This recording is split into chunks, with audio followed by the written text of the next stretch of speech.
Go.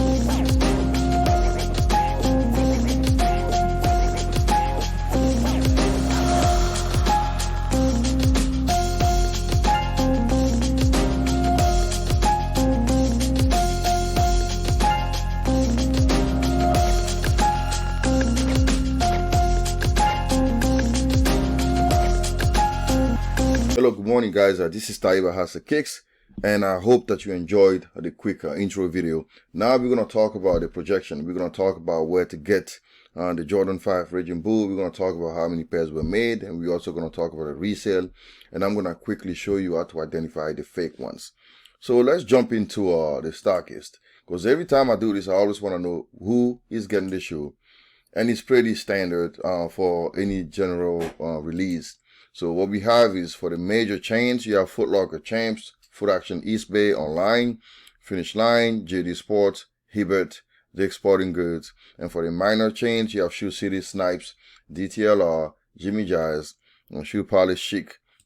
And then if you want to get some more Stockist, you can check out sneakers.com. They have all the small little boutiques that are also going to get the shoe. But for the sake of like our numbers, we are not going to talk about all this. But I will have this available for you to check out if you want to see who else is getting the shoe. Okay, now the next thing is we're going to set up our assumptions. So the assumption is always the hardest.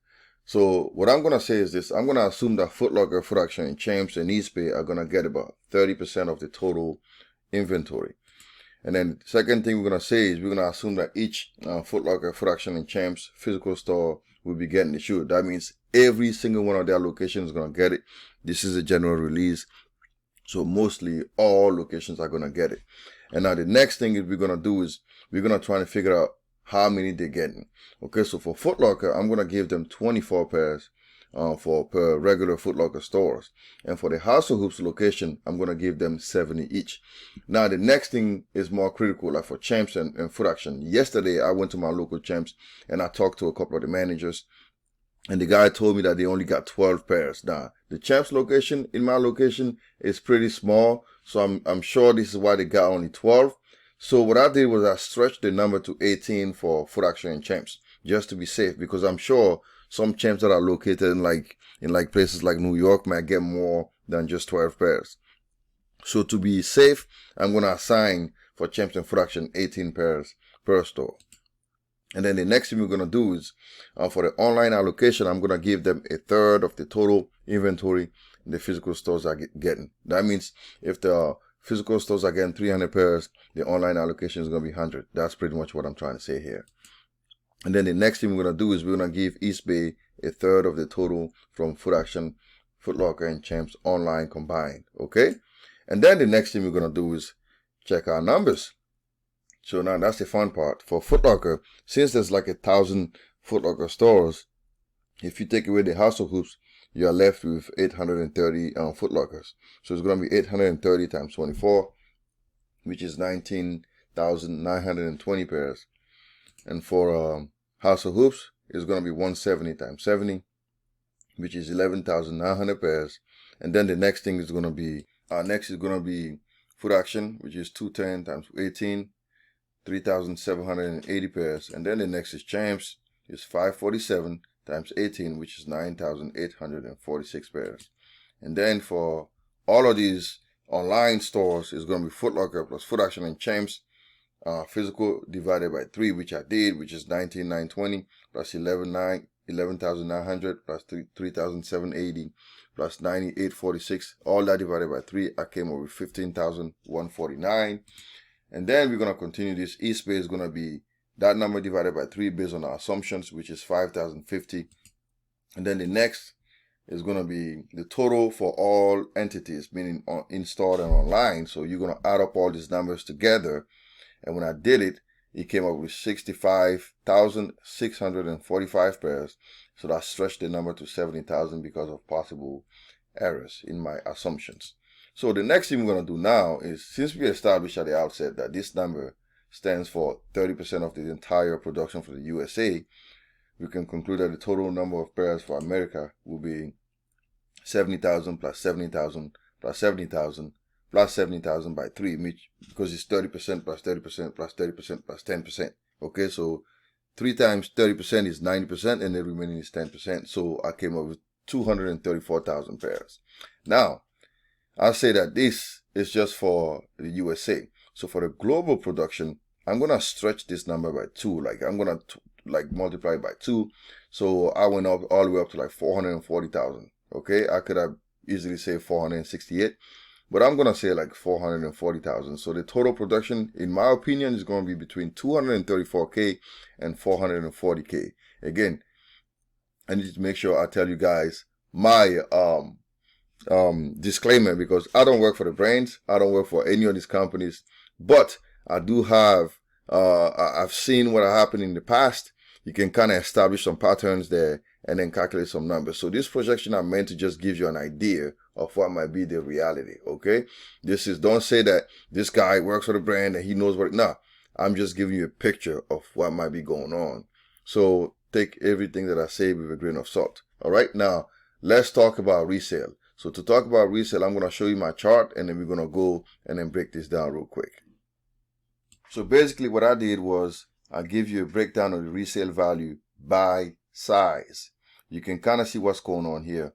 Anything size 7 to 8.5, you're going to be making between $75 and $85. I put the profit in green there for you.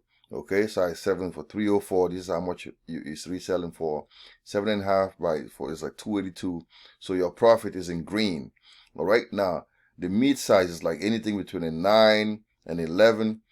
You're gonna get more money there. Okay, it's between anywhere between like 74 all the way up to like 112 or 111. Now, larger sizes are fetching more revenue, which is interesting. That means a lot of people with bigger feet are actually looking for the shoe, which is great. That means people really want this shoe, okay? Nike brought it in 2009, and it's funny because I remember going to Foot Action, and the entire pack was like on sale for like $200, okay? That's crazy. Back in, that's like 09. And then 10 years after, 11 years after, or 12 years after, the price just skyrockets, and now everybody wants the shoe. It's crazy, man. Like, now if you look at a size 12 and a half, and 13, your profit there's like anywhere between 109 and 110. Now, bigger sizes like 14, 15, and 16 yield to the maximum revenues. Like, you have a lot more money coming in for you. Size 16, you're going to be making about $783. Good luck finding that size. That's just not going to happen. That's more like an outlier. But any other size, 14 and 15, between 150 and 175, which is incredible. So that shoe, like I would say this, like, in my opinion, and which I'm going to read off my charts to give you a better idea. Okay, I don't want to just read off the board here. So let's go back to my presentation real quick. So let's see here. So like I said, like, larger sizes are producing the highest returns and margins. So the size 16 will be most like an outlier. It's an irregular size, so you're not going to be able to get that. But size 15 and 16, they'll be really hard to get because they are not like very common sizes. But based on the numbers, I can conclude that this shoe is definitely on many people's radars because they want it. They want to get it. It's going to be relatively difficult to acquire. You can kind of get, it's not going to be too hard to get, but it's going to be like somewhat hard to get. And the resale value is going to be anywhere between 300 and 400 based on the size that you acquire. And I don't think it's going to exceed 350 on like small, like common sizes in the next 6 months. So it's going to be anywhere between 3 and 350 for the next 6 months. So it's not going to go above that. All right. Now let's go back. I'm also going to show you what I found for the grade school sizes. Usually I never talk about grade school sizes, but I chose to do it this time. So your profit is in green. So anywhere between size 4.5 and 7. So you think we are talking like anywhere between $40 and like $60, $70. So this is pretty much a breakdown on the grade school sizes. 4.5, you're making $50. 5.5 for 48. 5 is like 44. 6.5 is 58. 6 is like 44, and then 7 is like 66. So again, a size 7 is give you more profits. based on what I found. All right. Now, the next thing I'm going to do is I'm going to quickly show you how to identify the fake ones, because I'm sure that's important. And I know a lot of you guys want me to do that. So let's look at that real quick. Now, the first thing you want to do is this. When I was doing this, like when I did this morning, like a lot of times with the fives, they mess up on the netting. Okay. If you look at the netting of the authentic pair, the holes here are like they are narrow, but they are wider. Okay, wide in the sense that they extend a little wider. On the fake pair, the holes are much bigger, but they are short. Like they're not as wide. And then the plastic usually is more clear and is a hard plastic that is terrible plastic. If you rub your finger on, it's really hard. On the authentic, it's usually really soft. And the next thing we're going to look at is the tongue. Okay, this is something that they always mess up here. Like on the fake pairs, the tongues is always too short, man. Like you see, it's always short. And then the Jumpman does not look the same. And the tongue of the fake pair is like very dull. It's not like a shiny. You see, this is like shiny here. It's almost like it's like somebody sprayed some kind of glossy oil on it. Like, and then if you look at the bumps here, the bumps are more exaggerated on the authentic. These bumps are not that exaggerated. They are just really it's just not, the craftsmanship is not up to par. Okay. And the next thing we're going to look at is I'm also going to show you the back of the tongue here. Like if you if you look at the inside of the tongue, the Jumpman logo, the Air Jordan text is upside down on the fake pair, which is something common. Okay, this is the first early batch of fakes, so I'm sure they're going to make a lot of mistakes. I'm sure they're going to fix it at some point, but for the meantime, this is what you can focus on, because they haven't really done that yet. And the next thing I'm also going to show you is this here. If you look at the bottom, all right, now the fake pair has the blue shade is a lot more pronounced on the fake pair.